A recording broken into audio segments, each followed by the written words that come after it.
मित्रांनो, राशनची केवायसी करून घेण्यासाठी मेरा ई केवायसी ॲप डाउनलोड करून घ्यावे.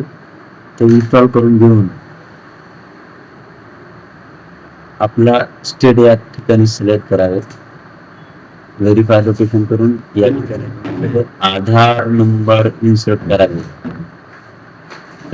राशन मधील प्रत्येकाची केवायसी करणे गरजेचे आहे आणि आधारला मोबाईल लिंक असणे गरजेचे आहे, जेणेकरून ओटीपी या ठिकाणी सेंड होईल. या ठिकाणी ओटीपी इन्सर्ट करून घ्यावा. कॅप्चा जो आलेला आहे, कॅप्चा या ठिकाणी इन्सर्ट करावा.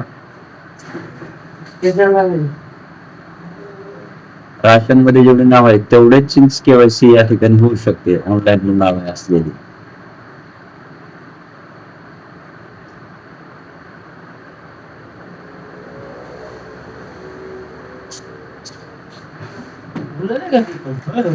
ओटीपी व्हेरीफाय झाल्यानंतर या ठिकाणी तुमचे डिटेल येईल, ते व्हेरीफाय करून घ्या बरोबर आहे का ते.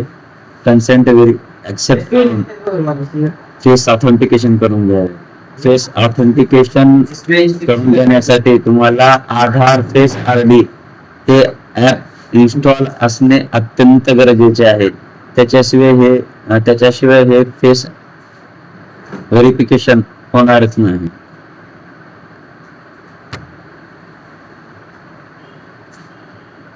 अशा पद्धतीने तुमचे ration e KYC successfully submit झाल्याचा मेसेज येऊन जाईल